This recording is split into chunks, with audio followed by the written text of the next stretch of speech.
Pastor Douglas, tudo bem?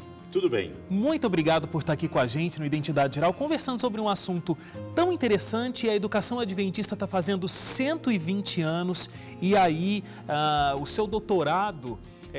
no seu doutorado, o senhor estudou essa história, esses 120 anos de educação adventista, o que resultou nesse livro, Educação Adventista 120 anos. A filosofia da educação adventista, que a gente vai detalhar daqui a pouco, um pouco mais aqui nessa entrevista, ela é a mesma, desde o início até hoje. Hoje, o sistema educacional adventista está presente em 145 países ao redor do mundo. Como conservar a mesma ideologia, os mesmos princípios, os mesmos objetivos em 120 anos de história e em 145 países diferentes? Eu diria assim, que como nós podemos pensar na educação adventista mantendo a sua raiz, a sua ideologia, a sua essência em cima disso? Primeiro ponto, porque ela é baseada em princípios bíblicos, que é a base da igreja adventista, que é a mantenedora da educação adventista. Essa não desassociação filosófica entre igreja e escola, igreja e educação, eu creio que é um dos pilares que contribuiu para a permanência filosófica desta educação transcultural, centenária, da forma como ela é. E este pilar de manter os princípios bíblicos da denominação junto aos valores educacionais tem ajudado certamente a manter a base educacional até então. A educação adventista, ela surge no dia 3 de junho de 1872, né? Foi inaugurada a primeira escola adventista nos Estados Unidos, na cidade de Battle Creek. Inclusive, até hoje existe a réplica dessa primeira sala de aula, dessa primeira escola. É realmente emocionante visitar, porque você vê toda a história, o que seria construído com 120 anos de história ali, naquela primeira iniciativa. E o que é interessante é que a gente está falando aqui sobre esses 120 anos, mas tudo começou através dos escritos de Ellen White. A educação adventista vem através dos escritos dessa escritora americana, Ellen White. E, inclusive, quando ela escreveu do século passado, ela era muito à frente do tempo com relação a alguns princípios. Então, quando a gente fala dessas diferenças que foram surgidas com o tempo, talvez soasse um pouco mais estranho na época que foi escrito do que hoje, não sei. Tem fundamento esse meu raciocínio? Só como exemplo, para citarmos o seguinte, um pensamento dela é a educação mista entre rapazes e moças, meninos e meninas. No século retrasado, 1850, 1860, 70, isso era inaceitável. Até porque poucas meninas tinham acesso à educação. Eram mais os meninos da alta classe, da elite da cidade, enfim. Então, nesse contexto, ela vem dizer que uma educação tinha que ser uma educação mista, tanto para meninas quanto para meninos na mesma sala de aula. Isso foi inovador. Hoje, para a gente, é super comum, mas na época extremamente vanguardista. Com certeza. Inclusive, isso trouxe alguma retaliação em algum momento, né? Como já se viu meninas e meninas no mesmo pátio de recreio, por exemplo, que eram totalmente separados. Mas, mesmo assim, a educação adventista, naquela época, escolas paroquiais, no fundo das igrejas, algumas ainda rurais, já apresentava uma educação que nem mesmo as capitais das províncias ou dos estados ofereciam naquele momento. Eu estava vendo aqui no teu livro que a primeira instituição adventista foi chamada de Colégio Internacional, né? Começou a ser procurada por famílias mais ricas e tradicionais de Curitiba, justamente por um ensino diferenciado. Então, era uma escola bilíngue, eles ensinavam português e alemão, além de uma qualidade extrema e alguns recursos didáticos que outras escolas não tinham, mas a escola adventista no Brasil já tinha. O Colégio Internacional começou com 6 alunos, no mês seguinte já tinha 120 e no início do próximo ano 400 alunos, para aquela época. Quanto salto, né? Então, veja assim, foram saltos exponenciais. Por que isso? Porque a elite curitibana, no caso ali, onde começou, procurava um diferencial educacional, pensando não somente no aspecto bilíngue, mas com tecnologias. Por exemplo, naquela época já existiam nessa escola equipamentos como projetores slides, cujos slides eram de vidro, lâminas de vidro, coisa que pouquíssimas instituições tinham naquele momento. Mas o fundador desta escola, a família Kremer, trouxe da Alemanha equipamentos para que pudessem servir de auxílio pedagógico naquela instituição de ensino.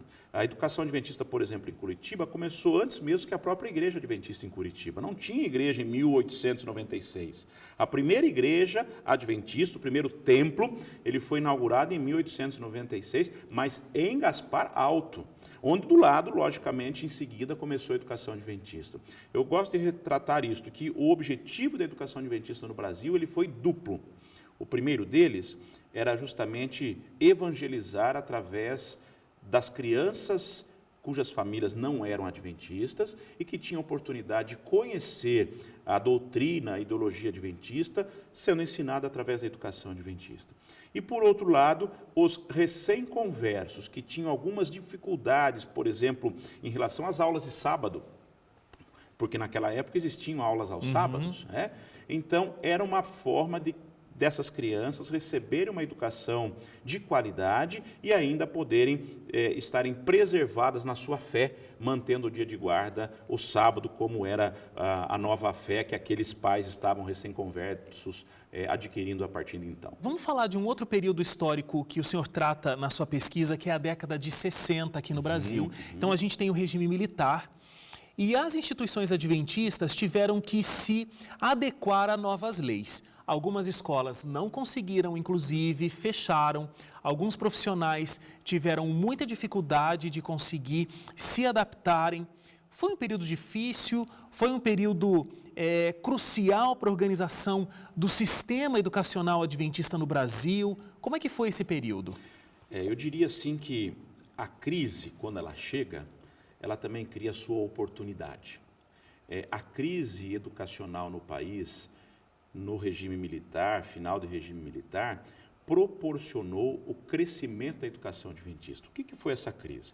Em 1971, o Brasil editou, o governo federal editou, através do seu Ministério da Educação, uma lei conhecida muito aí no meio acadêmico, a Lei 5692, que era uma LDB, Lei de Diretrizes e Bases, que organizava a educação. Acho que foi uma lei muito importante para o país. E esta lei, a base dela dizia o seguinte: as escolas não mais seriam escolas primárias e ginasiais. Porque vamos entender isto. Nós tínhamos até no início da década de 70 as famosas escolas primárias, onde a maioria das pessoas alfabetizadas cursavam até o 4º ano primário, como era chamado. Aí se prestava um curso de admissão para se cursar, então, o ginásio, que eram os outros 4 anos. E essa lei vem justamente acabar com essa divisão. Existe apenas um ensino, chamado ensino de 1º grau, da primeira série até a 8ª série. E o ensino de 2º grau, que era o chamado, então, que nós conhecemos hoje como ensino médio. Só que tinha um detalhe interessante. Esta lei também dizia o seguinte, que era necessário que as escolas que oferecessem o ensino de 1º grau tivessem laboratórios, quadras de esportes para a prática de educação física, salas de aulas para cada ano oferecido, para cada série oferecida. Os professores tinham que ter formação em cada uma das áreas, ciências, matemática, história, geografia. Por que foi um problema? Porque a lei dizia o seguinte: se você não tem estrutura física para isso e nem professores qualificados, fecha-se as escolas. Ou você se adequa ao novo processo. Neste ano de 70, quando foi promulgada a lei, que foi 71, para 72 e 73, a educação adventista fechou mais de 100 escolas. Saiu de 400 e poucos e veio para 290. Então, aparentemente, pareceu uma derrota. Por outro lado, as escolas que permaneceram ou tinham possibilidade de se adequar à nova exigência, ou as associações, as igrejas, compraram terrenos. Naquela época ainda existiam terrenos ao lado das escolas, e em forma de mutirão, e temos que ressaltar isso, muitas escolas que hoje são colégios, 1.000, 1.500, 2.000 alunos, surgiram pelo desprendimento dos irmãos dessas igrejas locais, que aos domingos, nos feriados, período de férias, se uniam para construir salas de aulas, para construir quadras e dar uma qualidade exigida por lei. Aquilo que era para ser uma tragédia se transformou numa bênção, claro, porque a igreja qualificou a nossa educação e nós pudemos expandir. Agora vamos falar de filosofia, talvez a parte mais importante da educação adventista. Laboratórios, professores qualificados, estrutura física, estrutura pedagógica, tudo isso é importante. Mas a filosofia por trás disso é o que sempre se destacou na educação adventista. E como a gente conversou, tudo isso é fruto do pensamento da escritora norte-americana Ellen White. Como foi essa construção da filosofia? Quais são os pilares que a educação adventista tem nesses 120 anos de história? Nós temos, sim, um parâmetro que conduz a nossa educação. Entre eles, eu vou destacar alguns deles, e que hoje podem até estar sendo colocados em xeque dentro de uma visão educacional diferente, moderna, pós-moderna, né? O primeiro deles eu considero um dos mais importantes. É entender a história da vida do ser humano como sendo originalmente criada por Deus, ou seja, nós saímos originalmente de um pensamento divino. Somos criacionistas como educadores. Isto é um ponto que é um divisor de águas no processo educativo. E isso é muito bem retratado na nossa educação. Só vale ressaltar, pastor, que não é porque a educação adventista e os professores, eles acreditam no criacionismo, que eles vão deixar de aprender outras teorias da ciência, como evolucionismo e outras. Então, o aluno que passou pela educação adventista, ele vai chegar no vestibular e ele vai entender essas outras teorias, mas também vai compreender a história da criação tal qual é relatada na Bíblia e a igreja adventista acredita. Sem dúvida, sem dúvida. Nós não queremos fazer ou tornar nosso aluno colocando-o dentro de uma redoma de vidro, onde ele não consiga transitar em todos os conhecimentos do mundo. Não, de forma alguma, ele tem que ser um ser pensante ao ponto de tomar a sua decisão. Então, aí vem a segunda premissa, é que, apesar de sermos criados à imagem e semelhança do nosso Deus Criador, nós estamos num processo de transição nesse mundo chamado pecado. E o conhecimento do bem e do mal dá ao ser humano, independente de ser o aluno ou não, essa percepção de escolha. Eu acho que é por isso que fica fácil entender por que a Igreja Adventista, enquanto instituição, caminha de uma forma muito passo a passo, igreja e escola, porque não é que você está fazendo igreja dentro da escola, mas dentro do processo de aprendizagem, com todo o processo pedagógico que isso envolve, você pega elementos da instituição igreja e agrega música, família, os pais fazendo parte realmente da educação, entendendo toda a história do contexto da criação desse mundo. Então, esses elementos são adicionados para crescer no processo pedagógico. A educação adventista ela é mantida pela Igreja Adventista, sim, como outros segmentos, mas ela transita de uma forma muito aberta com a própria igreja. Há uma fusão. A escola adventista, a educação adventista, é a própria igreja adventista. Num formato diferente, atuando de formas diferentes, num espaço diferente, mas com o mesmo objetivo, que é mostrar o propósito de Deus em relação ao ser humano. Agora, pastor, o senhor se dedicou a alguns anos pesquisando esses 120 anos de história. O senhor estudou profundamente os pioneiros da igreja adventista, os pioneiros na educação adventista, histórias encantadoras que dedicaram a sua vida para que a gente tivesse a educação adventista que a gente tem hoje. Como é que o senhor se sente nesse espaço-tempo? Porque o senhor estudou a vida desses pioneiros, mas hoje o senhor também é atuante e já há 30 anos na educação adventista. Hoje o senhor é pró-reitor do primeiro internato estabelecido no Brasil, que é o que a gente conhece hoje como NASP São Paulo, mas passou por diversas áreas da educação em diferentes locais. O senhor se sente fazendo um trabalho parecido com aquele trabalho dos pioneiros? O senhor acha que o senhor está construindo também história para os próximos 120 anos da educação adventista?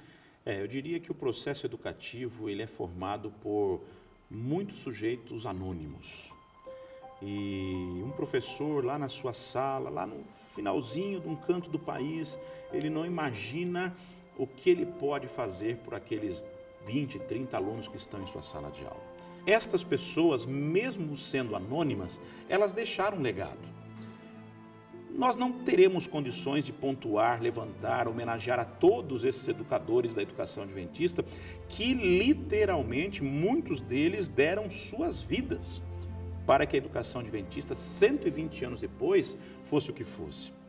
Professores que trabalharam a vida inteira sem receber salários. Professores que recebiam um prato de comida na casa de alguém e estavam lá dando aulas. Talvez hoje nós não consigamos entender na totalidade qual foi o sacrifício que essas pessoas fizeram lá no passado para que a educação adventista fosse hoje pujante como ela é no nosso Brasil, na América do Sul e assim por diante. Então, o que eu diria para você? Eu me sinto como eles? Não, eu acho que eles deram mais do que hoje nós damos. Hoje nós damos o nosso conhecimento, hoje nós damos o nosso tempo, mas nós não somos levados ou chamados para doar a vida como eles deram. Então eu não posso me comparar como eles. Eu acho que eles deixaram essa marca na história para que servisse de exemplo para nós. Talvez o que nós podemos fazer é deixar um legado para as novas gerações. E se mais pessoas se enxergarem não na profissão educador, mas um chamado para uma missão de educador, então nós alcançaremos ainda mais o ideal, ou estaremos mais perto de alcançar o ideal que esses pioneiros deixaram para nós. Pastor, okay. Muito obrigado. Muito obrigado mesmo. Muito bom conversar um pouquinho sobre essa história tão linda da educação adventista. Eu que agradeço o privilégio de estar aqui com vocês, o convite feito.